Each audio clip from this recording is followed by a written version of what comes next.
Bom, obrigado. Bom dia novamente a todos. Agradecer a presença. Vamos acelerar, porque somos 5, né? Guilherme chegou. E, bom, a gente está com.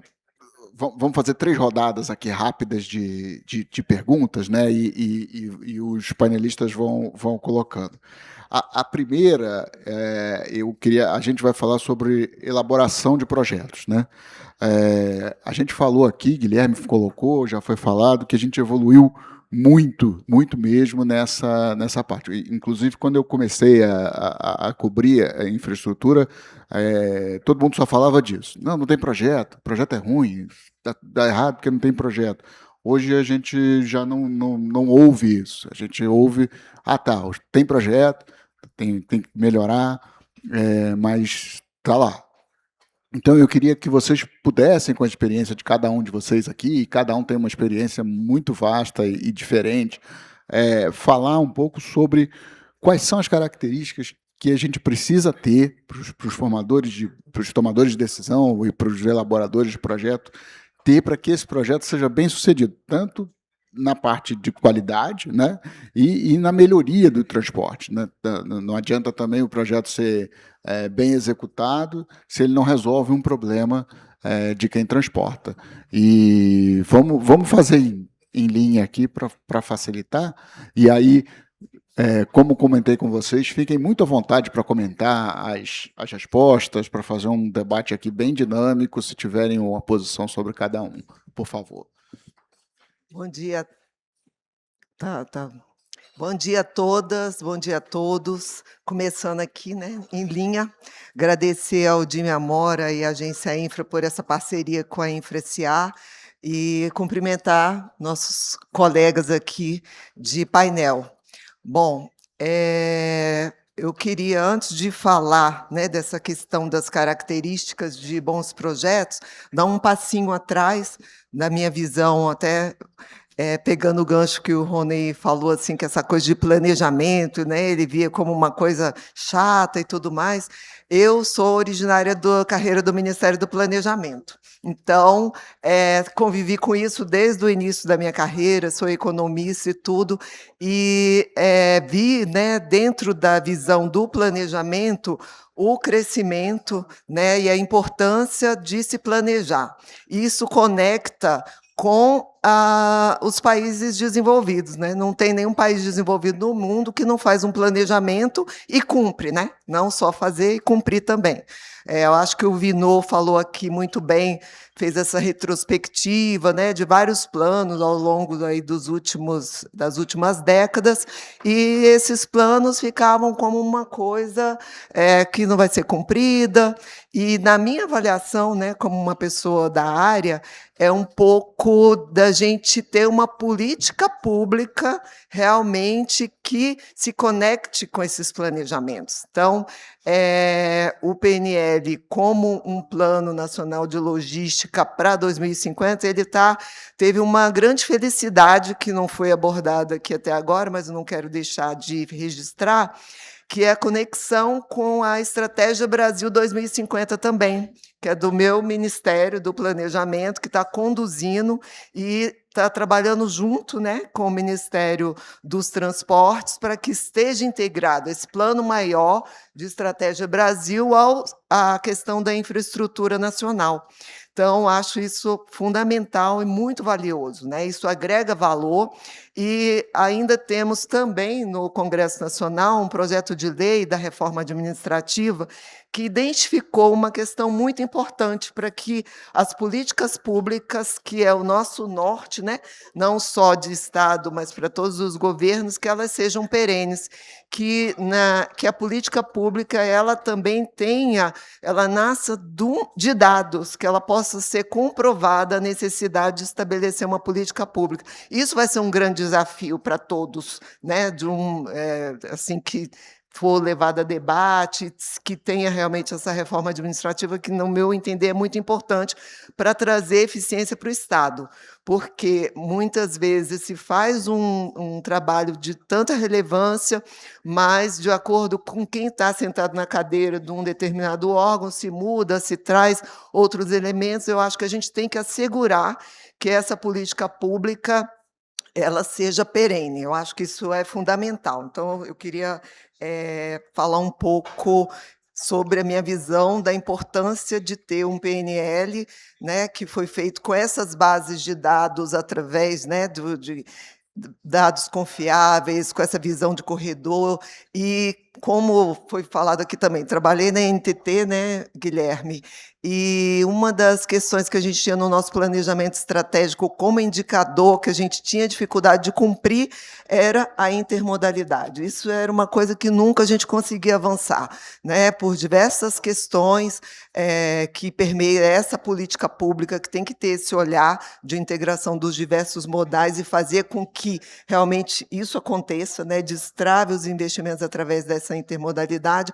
E fico feliz de ver que a gente está caminhando, né, eu acho que cada vez mais com essas integrações, e a InfraSA, ela é um dos carros-chefes indutores dessa execução dessa política pública, porque quando ela é responsável, né, hoje, de 2023 para cá, de ter estruturado 30 projetos, de ter contribuído para 200 bilhões em investimentos, e da gente estar trabalhando, né, em rodovia, ferrovia, hidrovias, portos e aeroportos, eu acho que isso mostra, né, a importância da empresa para contribuir, né, com um papel institucional. E projetos, né, respondendo sua pergunta de uma forma rápida, que os nossos colegas ainda vão explorar mais.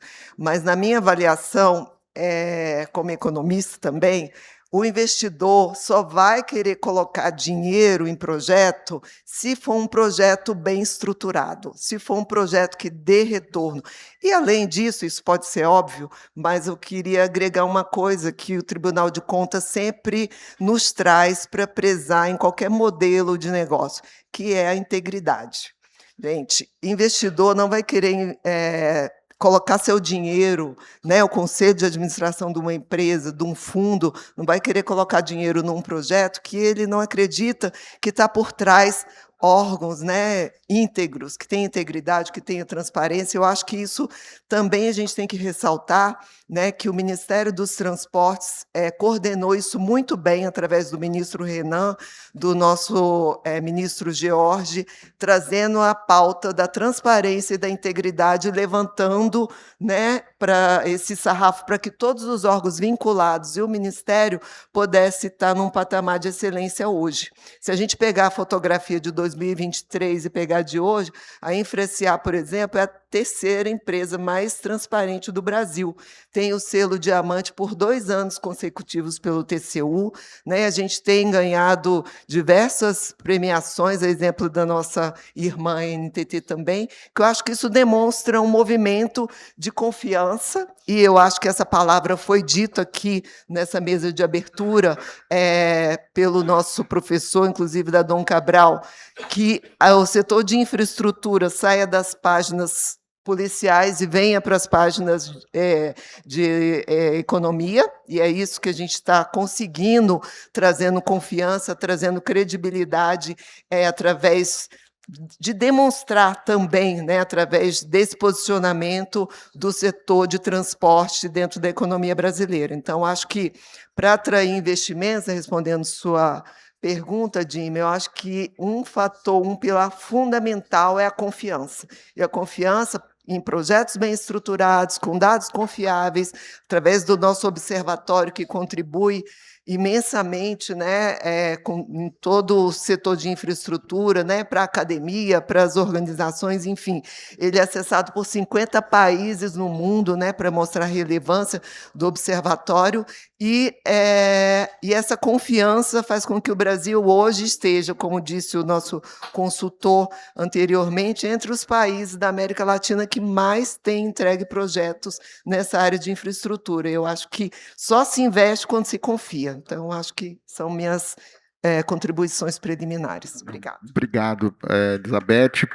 Guilherme, você, enfim, tá lá responsável, né, na NTT por uma carteira gigantesca que a gente nunca teve. Então, acho que você pode contribuir aí com essa.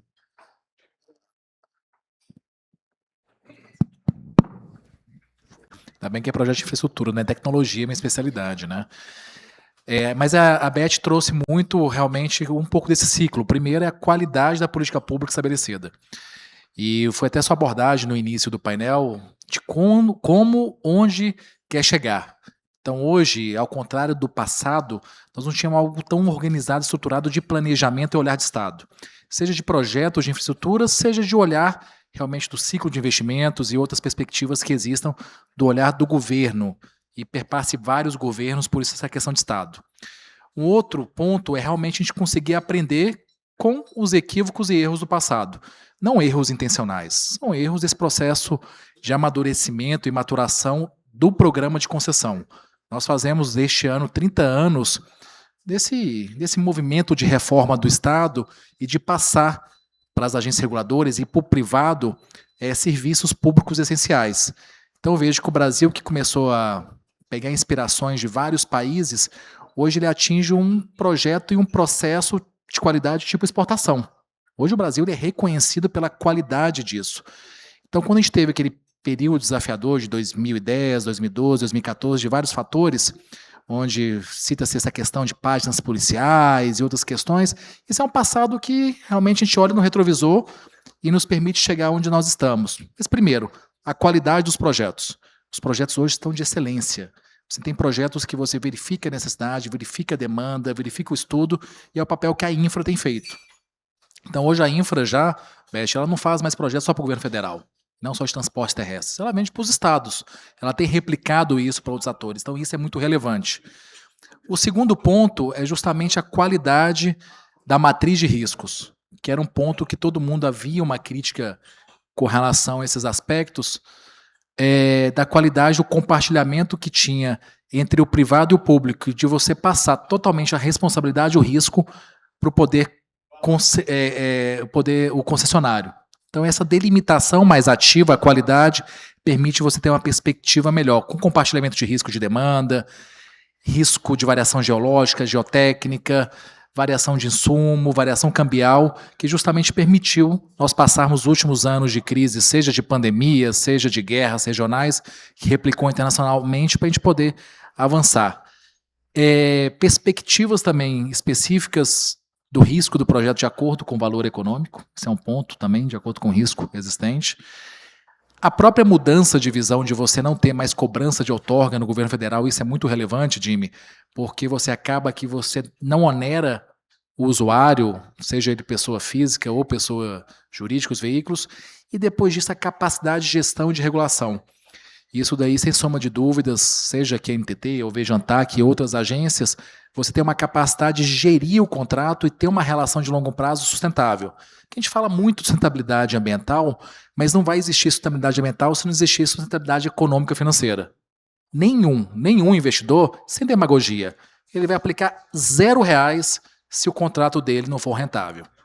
Então esse é o primeiro ponto que a gente tem buscado. Então por isso que o Brasil, e você percebe, todos os contratos de desequilíbrio de demanda de Covid foram reequilibrados com relação à demanda. Nós já estamos num ciclo de reequilibrar todos os contratos existentes com relação à variação de insumos, e tudo isso feito com uma parceria, um diálogo com o Tribunal de Contas, que tem tido uma celeridade enorme da avaliação dos projetos. O time daquele lá é impressionante como que eles fazem rápido a qualidade e as contribuições, antecipar discussões e com a participação dos usuários do setor privado. O Gilson agora que mudou para o outro lado do balcão, que há pouco tempo prestava com excelência seu serviço na agência, até que tive a oportunidade de tê-lo, tem visto isso da participação ativa e direcionar. E finalizo essa fala, Jimmy, que volta e meia nesse período pré-eleições, a gente vê uma confederação muito grande, ela sempre faz uma proposta que tem que unificar as agências reguladoras. Aí volta e meia vem isso, tem que ter ANTAC e ANAC juntos. Aí eu falei assim, vamos fazer uma contraproposta. Vamos dividir a NTT em várias, e o Jorge sabe muito bem disso. Porque a complexidade é tão grande que uma só não teria capacidade. Mas a gente tem mecanismos de governança que o caso junto com a ANTAC, a gente consegue direcionar problemas que não existem. Você vai no Porto de Santos hoje, você não tem assimetria de fiscalização, não tem assimetria de informação, direcionamento, porque justamente as instituições têm trabalhado em sintonia e sinergia. Bom, obrigado. Obrigado, Guilherme. Eu vou pedir ao pessoal que está no café, só para fazer um pouquinho de silêncio aí, porque senão atrapalha um pouco a nossa transmissão aqui e a quem está assistindo. E passar para o Fred, que o Fred teve dois lados do balcão, né? Olhando os projetos pelo lado de quem fiscaliza e agora está lá olhando por quem faz. E aí eu queria que você passasse essa experiência. Como é que para ver os projetos por esses dois ângulos? Então, Jimmy, primeiro eu queria dar um bom dia aqui para todas e para todos, agradecer a oportunidade de estar discutindo essa questão de projetos, que é uma questão que acho que encanta todos nós, né, que acompanhamos a infraestrutura aí nos últimos anos. Vou começar falando de uma fala aqui da Elizabeth, né, só se investe onde se confia. A OCDE estabelece que para a gente poder atrair investimento, a gente precisa de planejamento, a gente precisa de governança e a gente precisa de instituições que garantam previsibilidade, né? E eu acho que o momento do país é muito positivo nesse sentido. A gente tem bons projetos, né? O Estado brasileiro se reestruturou nos últimos 30 anos nesse sentido, né? E a gente vem aperfeiçoando a nossa capacidade de produzir bons projetos. A gente, embora tenha havido alternâncias de governo, eu entendo que na infraestrutura a gente continuou numa evolução institucional que é inegável, né? A gente pega 30 anos de concessões, como o Guilherme trouxe aqui, 30 anos de lei de concessões, e nos últimos 7 anos a gente realizou 95 leilões contra 65 leilões nos 23 anos iniciais. Ou seja, 60% dos leilões foram realizados nos últimos 7 anos, pegando 2 governos de 2 tendências ideológicas distintas. Ou seja, a gente vem num processo de amadurecimento institucional, né? E eu acho que esse amadurecimento institucional passa não só por bons projetos, mas também por necessidade de aperfeiçoamento da nossa articulação institucional. O Guilherme trouxe um pouco, e acho que a gente tem falado muito disso desde o início do evento de hoje. Nada se resolve com uma só instituição, né? Os problemas são mais complexos que isso. E eu falando do setor aquaviário, que é o que mais depende dos outros modos de transporte, né? O Rony trouxe aqui o VDC 29 e, no final das contas, isso diz muito de todos os portos. Não adianta o porto ser eficiente se não houver acesso, ou se o acesso for insuficiente. Então, no transporte aquaviário, é fundamental que as instituições se articulem e estejam trabalhando em conjunto. E aí eu penso muito nisso. Veja quanto todas as iniciativas de aperfeiçoamento do nosso diálogo institucional trouxeram bons resultados, né? Eu falo do PPI, por exemplo, sempre falo da SESEX Consenso. O que a SESEX Consenso fez? Colocou na mesa diversos atores para gerar soluções. É isso, né? E o planejamento, um planejamento é o instrumento mais eficaz para colocar todas as questões na mesma mesa para a gente olhar de uma forma estruturada como resolver essas questões.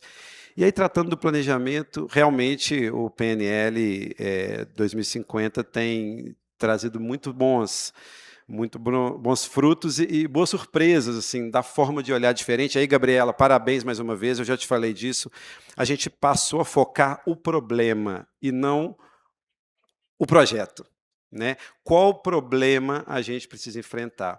Então, eles fizeram, né? Não participei, enfim, mas acompanhei de perto, fizeram uma avaliação ali do diagnóstico dos principais problemas que o país tinha em infraestrutura. Então, a gente partiu do problema e não partimos aqui de uma lista de projetos juntando que viraria um plano, né? Isso mostra uma evolução excepcional, realmente, e é uma maturidade, não é uma crítica ao que era feito antes, é porque só agora a gente teve as condições de sentar à mesa e olhar os problemas a partir do que a gente precisa resolver. No fim, é a carga e as pessoas, né? Senão a gente fica igual aquela música, Jimmy, do Oswaldo Montenegro, do pescador, que se encanta mais pela rede do que pelo mar, né? O instrumento não é o que importa, é o problema que a gente quer enfrentar. E aí passo por último ponto, que é da segurança jurídica, que eu também acho que é o terceiro tópico que é fundamental a gente assegurar. O Brasil, sem dúvida nenhuma, quando a gente avalia a nossa disponibilidade orçamentária, fica claro, e cada vez mais claro, que não vai ser o poder público que vai resolver os problemas. E acho que está claro que a gente vai precisar cada vez mais do setor privado. O setor privado só vai entrar onde houver segurança jurídica. Não tenho dúvida que o setor privado, e aí, né, Guilherme, a gente que conversa com muita frequência com o setor privado confia no Brasil, e os números mostram isso, né? No ano passado, a gente teve investimento em infraestrutura, recorde novamente, de 280 bilhões de investimento em infraestrutura. Desses, 235 vieram do setor privado, o que é o dobro do que o setor privado investia em infraestrutura há 10 anos atrás. Mais uma vez mostrando que existe já um reconhecimento da capacidade do Estado brasileiro de fazer parcerias, gerar bons projetos e, no fim, entregar para a sociedade o que ela precisa, que é uma infraestrutura que garanta mais competitividade para os nossos produtos e, no fim, gere mais bem-estar para a população, que é o que a gente precisa. Obrigado, Fred. Passar para a Keila, porque muito se falou aqui no TCU e de uma forma sempre como um parceiro, né? A visão mudou sobre o papel do TCU e acho que é uma evolução institucional muito importante. E aí eu queria que você falasse um pouco sobre isso, né? Como o TCU vê isso e ajuda o poder público, na verdade, os governos, né, a transformar e a melhorar a qualidade dos projetos e até do planejamento, como se falou aqui. Obrigada, Jimmy. Bom dia a todas, bom dia a todos. Obrigada pelo convite, né? Cumprimento aqui os colegas de painel. Como a Gabriela falou, né, o TCU tem sido parceiro, porque o TCU tem uma gama ampla de atuação, seja nos planos nacionais, setoriais, seja na fiscalização das obras dos empreendimentos individualizados, acompanhou o Plano Integrado de Logística, acompanhou o PNL, propôs melhorias, né, tem sempre apoiado nessa questão do planejamento, seja na análise das concessões, dos projetos individualizados, porque, como a Elizabeth falou, é preciso ter confiança. E o TCU traz essa confiança, traz essa segurança jurídica, como o Fred falou, por meio de suas análises. E a gente tem evoluído muito nessa direção de ser cada vez mais parceiros, né, por meio das auditorias operacionais, faz essas avaliações dos planos, propõe melhorias, porque não só incentivar bons projetos, incentivar o bom planejamento, o TCU também tem ido na direção de que o planejamento preveja também uma priorização. Já que os recursos são escassos, não dá para fazer tudo o que se precisa nesse momento, por onde a gente começa? Né? Um produto importante nessa linha do apoio ao gestor, que o TCU lançou recentemente, é o Guia de Maturidade de Projetos. Agora já está disponível, né, está no portal do TCU, a gente está trabalhando aí para fazer capacitação para gestores, porque, por exemplo, o Fiscobras desse ano também está fazendo 30 anos, e qual foi o grande aprendizado do Fiscobras? Que mais de 50% das mais de 4.000 auditorias que a gente fez nesses últimos 30 anos, mais de 50% dos achados estão relacionados a mau planejamento. Seja planejamento inexistente, projetos deficientes, e isso tem induzido uma atuação do TCU cada vez mais para fomentar um planejamento adequado.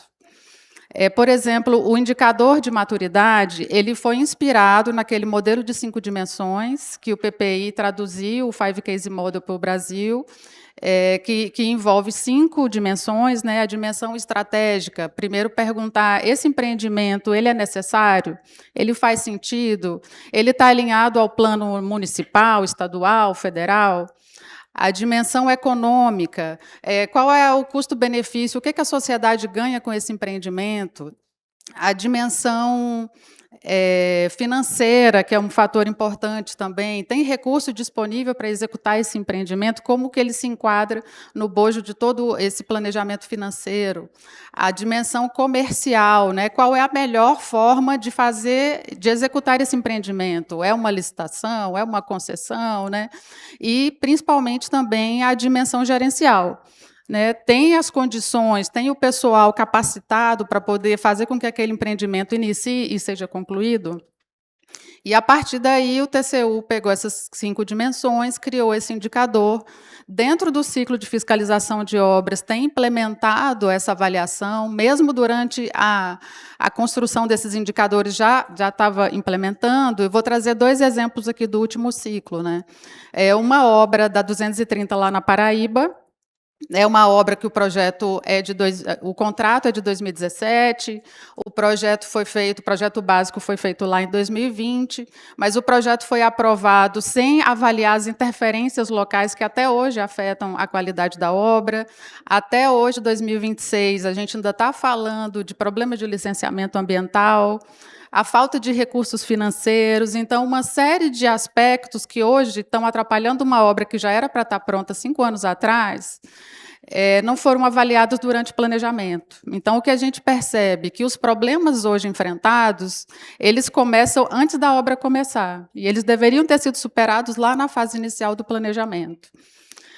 Um outro projeto que a gente avaliou também no ciclo anterior é a extensão do metrô de Salvador, a linha 1, né, já está em concessão, já existe, e agora está sendo feita a execução do tramo 4, dentro de uma área histórica, perto da Praça Castro Alves, ali em Salvador, então um projeto super sensível, e que bom que a gente olhou que ele tem uma maturidade mais adequada, porque a obra da Paraíba, o indicador do TCU, ele varia de 0 a 1. Quanto mais próximo de 1, mais maduro é aquele empreendimento.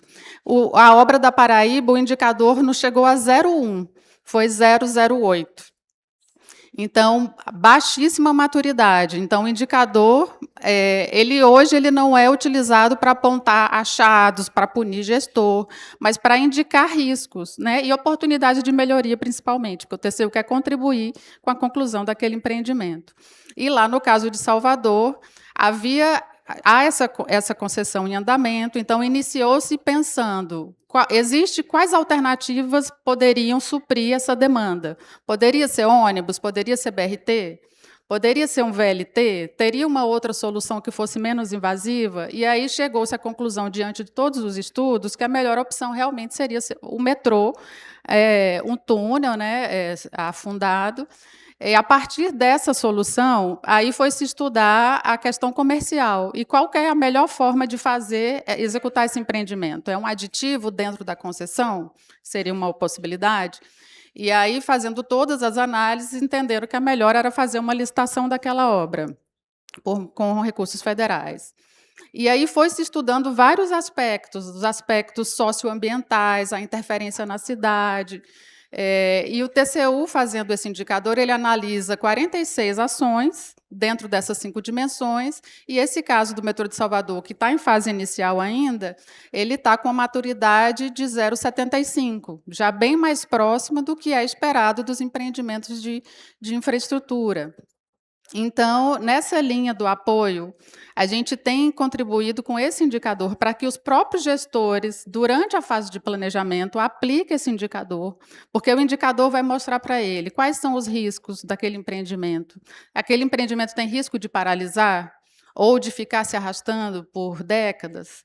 E aonde tem oportunidade de melhoria para o gestor atuar. Então, a gente tem trabalhado muito nessa linha de apoiar, seja o planejamento, né, nacional, setorial, seja o contrato ali de uma obra específica, muito nessa linha de fazer a coisa andar, sabe? De fazer a obra concluir mesmo. Obrigado, Keila. E vou chamar aqui o Gilson. O Gilson, muita gente aqui conheceu ele lá na NTT, pelo belo trabalho que ele fez ao longo de vários anos, mas agora ele está aqui representando o setor privado, né? A gente tinha no painel aqui todo no setor público, mas eu conversei com o Jorge e falei, não, tem que botar alguém no setor privado. Falei, vou chamar o Gilson, porque ele pode falar um pouco sobre isso, quer dizer, o que o setor privado olha, o que o setor privado precisa para acreditar num projeto e falar, não, esse vai. Então, bom dia, Jimmy, bom dia a todas e a todos. Eu vou cumprimentar aqui a doutora Elizabeth, o doutor Jorge, foi o primeiro diretor-geral com quem eu trabalhei lá na agência. Foi uma honra, deu autonomia absurda para que a gente desenvolvesse tantas coisas, prorrogações, a licitação da Norte-Sul, que me tirou tanto sono. O doutor Guilherme, meu amigo, a quem eu tive a honra de servir como ora gerente, ora como superintendente, mais recentemente como seu assessor direto, o doutor Frederico Dantac, que tem um trabalho muito grande, já vem desenvolvendo um trabalho brilhante ali à frente da agência, a doutora Keila, em nome de quem eu cumprimento todos os colegas do Tribunal de Contas da União e todas as autoridades do setor público e do setor produtivo aqui presentes. Infraestrutura é um tema que eu começo a minha fala utilizando duas palavras que um grande mestre que eu tive, eu acho que alguns de vocês aqui tiveram também, que é o doutor Marcelo Morelli. Ele sempre falava assim, quando eu estava muito preocupado com o projeto, ele me falava duas palavras: transparência e envolvimento. Eu demorei um tempo eu sou goiano, não sou mineiro como alguns colegas aqui, eu sempre muito desconfiado, né? Transparência e envolvimento, o que é exatamente isso? Mas ele sempre que a gente tinha e planejamento de transportes é fundamental, mas ele não é o fim, né? Eu acho que o PNL, acho que tem uma governança muito grande hoje, nós temos o decreto, eu estou com um filho pequeno, então os números me escapam, que acho que é 12022 de 2024, né, que traz uma governança, e é o terceiro filho, então me traz uma dificuldade adicional de lembrar os números. Nós temos um decreto, nós temos um trabalho hercúleo sendo executado agora, temos o PNL, eu acho que precisa-se de avançar para os planos setoriais, eu me recordo e aqui não é uma crítica, eu estou entendendo que é um processo de crescimento e evolução institucional do país. Eu lembro se eu utilizei os planos anteriormente como consumidor, como quem está no chão de fábrica, né, para algumas concessionárias de ferrovias que vão se lembrar, para tentar pactuar metas de produção, e a gente viu um descolamento muito grande daquilo que estava refletido no planejamento, daquilo que estava sendo efetivamente realizado na ferrovia. Então, esse avanço institucional ele é fundamental, né? A gente precisa ir na fase então, o planejamento é algo assim, acho que o Brasil se ressentiu durante muitos anos, e o setor produtivo se ressente, né, de ter mais transparência. Eu acho que o Estado brasileiro tem dado um passo importante em sinalizar quais as obras são prioritárias, né, quais as ferrovias, quais as hidrovias, quais as rodovias serão objeto de desestatização, e esse processo, às vezes, ele é demasiadamente ruidoso, né? Nós temos... e na transparência, é importante que o setor público ele traga para perto de si o setor produtivo para entender o que é, de fato, prioritário, né? Será que, assim, no setor ferroviário, a gente entende assim, claramente o que o governo tem feito, mas, assim, nós temos o setor produtivo, por exemplo, eu tenho atuado... ouvindo em constante diálogo com os embarcadores, a gente vê assim, uma obra como a Ferrogrão, ela é fundamental, né? Ela a repactuação da BR-163, o pessoal já fala que quando os acessos ali aos portos nas proximidades de Miritituba estiverem concluídos, a demanda tal. Eu acho que o setor público às vezes não imagina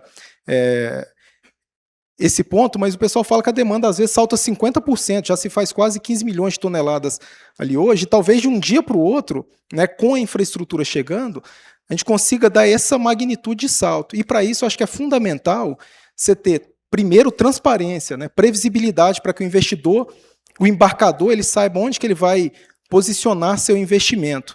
E depois, envolvimento. Tem que ter uma escuta ativa. Eu acho que do parceiro privado, que vai viver de forma direta o contrato de concessão, mas também de toda a sociedade, né, dos embarcadores, do passageiro, enfim, eu acho que isso é fundamental. Por quê? Porque o setor produtivo, no final do dia, ele precisa de um bom projeto, né, e esses projetos, eu acho que eles têm que ser, primeiro, a infraestrutura chegar. A gente tem um anseio muito grande na Biov, assim, é muito... É inequívoco, mas não só a Biov, enfim, a ProSoja, o setor industrial, acho que os embarcadores do país, de forma geral, eles anseiam por mais ferrovias, né, por exemplo, por mais hidrovias. Então, a gente precisa, primeiro, de ter a infraestrutura. Mas não basta a gente ter a infraestrutura, tem que ter um bom projeto, né, e esse bom projeto não tem jeito, ele é ruidoso, ele envolve muita discussão, é parecido com a democracia suíça, né? é uma correria. E, por último, esses projetos, além de termos infraestrutura, eles serem bons projetos, eles precisam ser competitivos, porque não basta que a infraestrutura chegue, né? Porque para o embarcador, se ela não for competitiva, a gente acaba, por vezes, no caminhão, como acontece hoje em muitos casos, com frete de mais de 2.000 quilômetros. Então, encerro aqui a minha fala deixando muito claro isso, time. Acho que transparência e envolvimento vai resultar, sim, em bons projetos, em projetos bem estruturados, mas também que acrescentem competitividade ao nosso país. Bom, obrigado, Gilson. E a gente agora tem 15 minutinhos aqui, então eu vou dividir vocês, cada um, 3 minutos, para a gente falar de um tema que aí eu acho que a gente evoluiu bastante em planejamento, a gente evoluiu em projeto, agora o passo é evoluir no que está se chamando de licença social. É aí que está travando.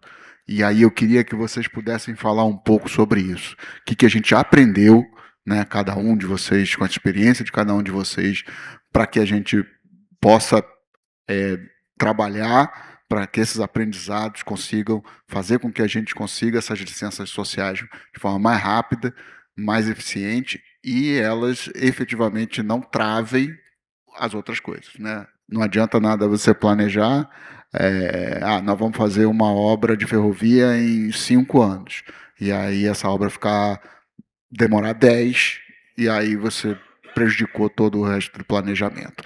Beth, por favor. Bom, eu acho que é um tema até para um evento único, né? Falar sobre licença social de operação, porque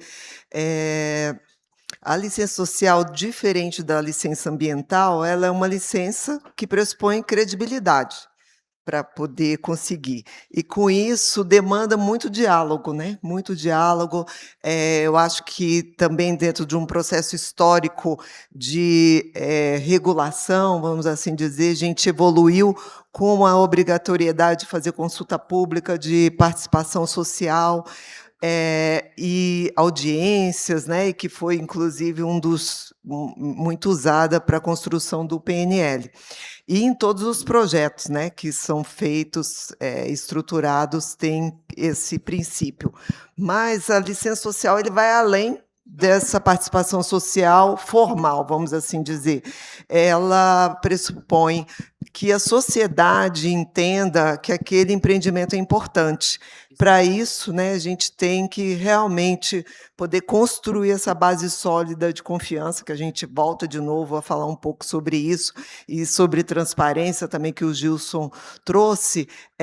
E eu posso trazer um exemplo nosso da InfraSA, que nós estávamos, né, já com um empreendimento em ferrovia, né, da FIOL, há 10 anos, né, que com as comunidades originárias a coisa não andava, né, os empreendimentos travados exatamente por conta de confiança. Eu sei disso porque eu participei de uma reunião junto com o André Ludolfo e a equipe dele, e ele trouxe essas comunidades para conversar aqui em Brasília, fazer interlocução com os diversos órgãos, né, FUNAI, INCRA, e escutei das próprias comunidades, né, que foi a primeira vez que a InfraSA, né, hoje InfraSA, fez isso, colocou todas as questões na mesa, pôde fazer acordos, né, para compensação ambiental e cumprir esses acordos. Então, com essa credibilidade que foi construída nesse acordo, que é um deles que a empresa tem trabalhado, se construiu uma solução que já estava há 10 anos tudo parado, sem poder implementar. Então, acho que a licença social é isso, poder trabalhar com os territórios, né, as comunidades, mostrar a importância dos empreendimentos, porque, de uma maneira geral, saindo dessa questão das comunidades, a população ela não quer pagar mais imposto, ela não quer mais pagar por um serviço, né, uma tarifa, se ela não acreditar que aquela tarifa vai trazer benefício para a população. Então, quando ela paga, não só o benefício social da vida, né, que muitas vezes em rodovia a gente está evitando acidentes, está diminuindo, né, os problemas ali daquela região, mas a gente está gerando emprego, está trazendo crescimento, ela pode enxergar aquilo como um parceiro, né, quando uma concessionária está numa rodovia, né, Guilherme, ela está trazendo vários serviços ali para aquela comunidade, e a ferrovia, da mesma maneira, criando oportunidades de negócio ao longo também do seu traçado. Assim, de uma maneira geral, eu acho que essa conexão de ter uma licença social passa por a população, as comunidades, né, todos os envolvidos entenderem o papel e a importância daquele projeto e o que vão ser as entregas. Aí eu acho que isso a gente tem que ter esse esforço. Eu sei que é difícil, porque a gente vive correndo atrás, né, de cronograma, de entregar projeto e tudo mais, mas se a gente gastar um tempo maior de fazer esse debate, de trazer isso para que, de uma maneira geral, quem está sendo afetado por aquele empreendimento entenda os benefícios, eu acho que isso facilita para destravar esses empreendimentos. Guilherme.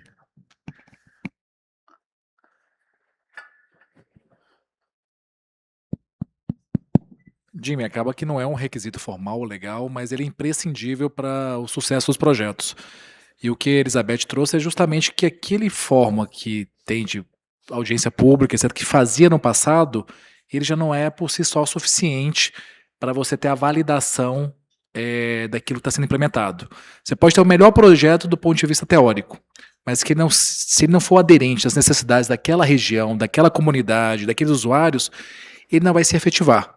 Então, por isso, a gente tem buscado muito ter os atos formais por si só bem estruturados. Isso acaba, um ponto que a Elizabeth tocou, não indo tão ao encontro da ansiedade do cronograma, mas, por outro lado, todos os projetos que nós temos colocado na praça, ele tem tido uma aceitação, seja de direita, esquerda, povos originários, comunidades, associações, porque justamente a sua demanda de energia e fazer os ajustes pertinentes, seja após levar ao tribunal, após a aprovação, no decorrer do contrato, ele tem sido essencial. Então, são etapas de outras formas não legais e também ali regionais, com diversos instrumentos que têm garantido a efetivação, que vai justamente um termo que a gente falou muito aqui no decorrer do painel, que é o P mais importante de PPPs, que é o P de parceria. E a parceria só existe quando você se sente pertencente do projeto que está sendo ali lançado. Só para na continuação, quando eu falo de licença social, eu acho que a melhor palavra seria talvez uma licença socioambiental, porque inclui tudo, né? A gente está aí com uma toda essa parte, né? Está bem formal e informal colocado. Eu acho, Jimmy, que a gente caminha, né, para cada vez mais incorporar mesmo no próprio processo a participação, né, e isso tem um lado, é claro, né, aquela sensação nossa que quando a gente quer que o projeto saia, né, a sensação que, poxa, se eu incorporar isso aqui vai atrasar, mas na verdade você está poupando tempo porque você está aperfeiçoando o processo, né, e acho que todos nós temos que começar a pensar por aí. A gente no setor aquaviário tivemos alguns retrocessos, né, Otto, aproveitando aqui o nosso secretário nacional de hidrovias neste ano, especificamente com essa questão, no caso das hidrovias, né, as concessões hidroviárias, elas são uma inovação, e é natural que inovações gerem resistências, e na verdade o que a gente tem percebido é que se a gente não enfrentar essa questão socioambiental, a gente não vai conseguir avançar, né? Não adianta fugir desse debate. Então, cada vez mais, de fato, a gente precisa incorporar esse componente nos nossos projetos de uma forma participativa. As agências reguladoras, elas já estão muito acostumadas, né, com esse processo participativo de tomada de decisão, até pela lógica regulatória em que a nossa legitimidade ela não se dá pelas urnas como governo, mas pelo procedimento. Então, para nós, o processo já é algo natural e já está introduzido nos nossos ritos, né?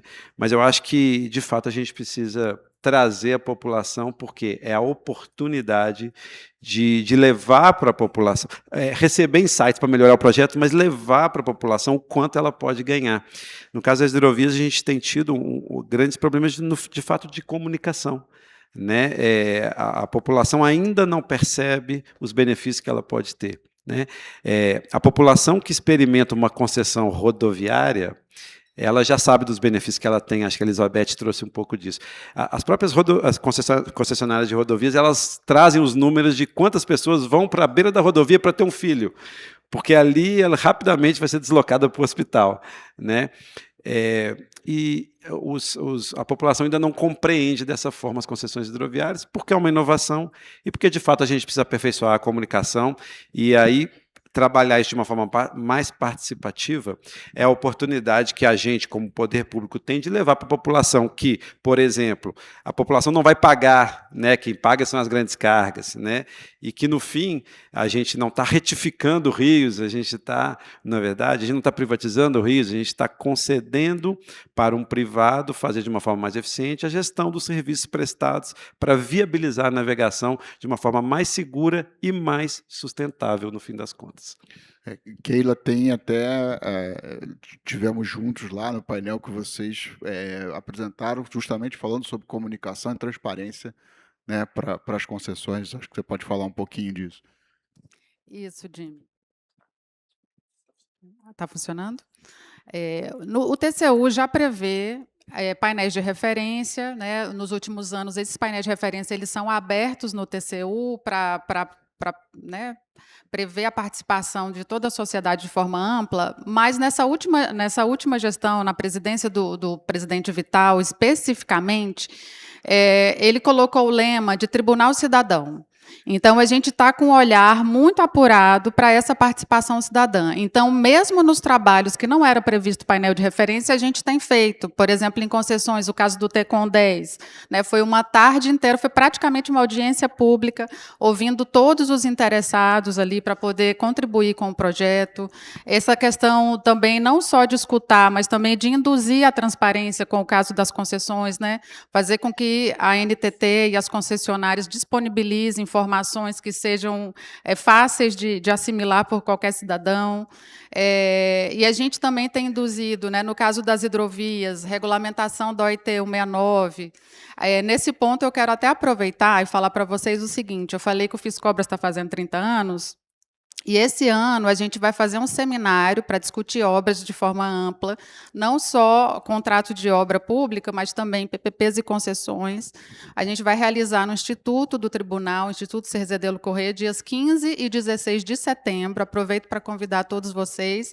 E vai ter um painel que a gente vai debater sobre a OIT 169, né, que é essa participação ampla da sociedade, tanto em questões sociais quanto ambientais. E a gente também recebe as comunidades originárias, seja para discutir a ferrogrão, seja para discutir hidrovias.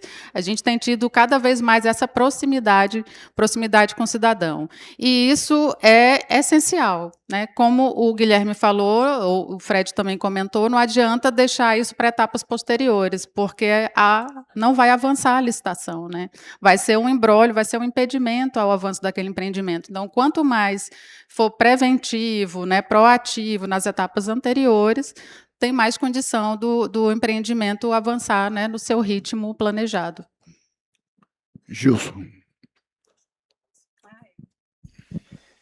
Acho que eu vou ancorar minha fala basicamente na fala da Keila, né, o setor produtivo, os embarcadores de forma geral, um dos temas que assim, é muito sensível, e aproveitando dessa recomendação institucional que o Tribunal de Contas fez recentemente, né, acho que é destacar a relevância da regulamentação da OIT 169. Né, eu acho que primeiro, a gente enxerga assim, que fundamental para que os projetos avancem, uma regulamentação equilibrada da matéria, né, que eu acho que ouça os povos originários, onde as agências reguladoras são extremamente acostumadas, né, já nesse processo de participação ativa. Você tem que ouvir qualquer cidadão que quiser se manifestar. Eu acho que tem que ser assim, né?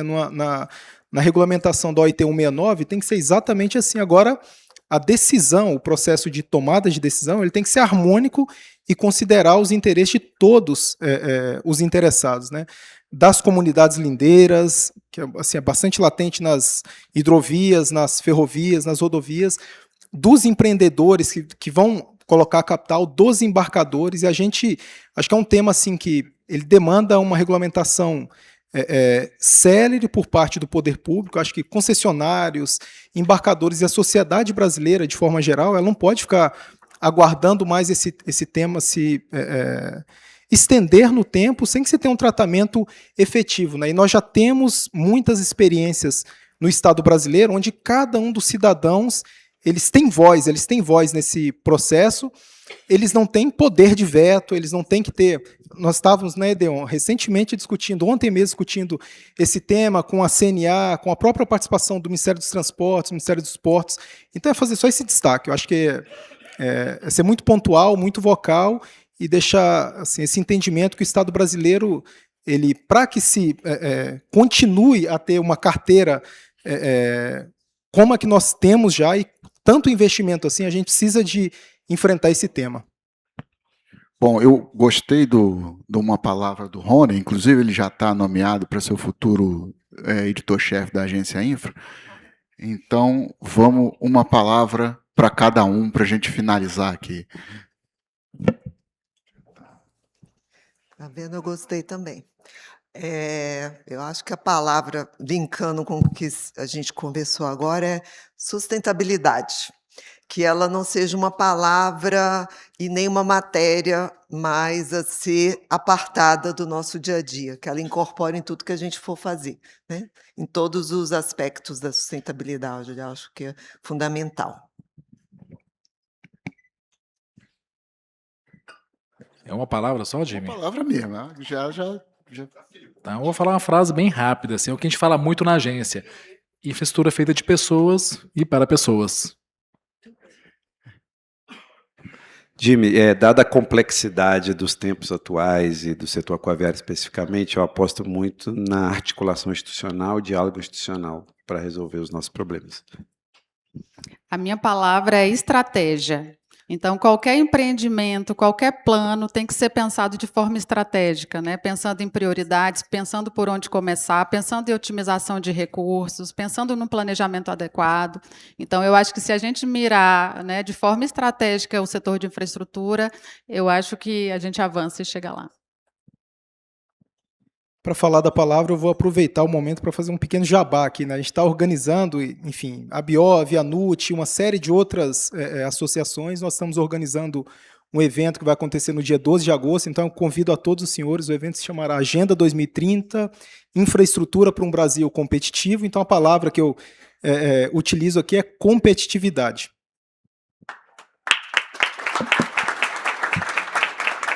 Eu pedi a palavra para o Jimmy aqui para fazer uma provocação. Desde o início a gente falou de limitação do orçamento, né, e que através das concessões, das PPPs, a gente está destravando investimentos no Brasil. Acho que a gente podia fazer um evento para falar sobre esse orçamento não fiscal, para demonstrar que, através da infraestrutura, não só do nosso setor de transporte, de uma maneira geral, a gente está tendo um orçamento que não está sendo contabilizado, que a gente está destravando investimento no país e, às vezes, as agências reguladoras são vistas com essa limitação orçamentária, sem perceber a contribuição que ela está dando para destravar investimento e para não competir com o orçamento fiscal. Eu acho esse tema muito relevante, muito importante, que a gente tem que mostrar, né, na contabilidade pública aquilo que está deixando de ser demonstrado. Então, é uma provocação. Obrigada. Bom, já terminando com o próximo evento, né, que ela já determinou aqui, quem manda tem poder. Obrigado a todos e vamos para o próximo painel.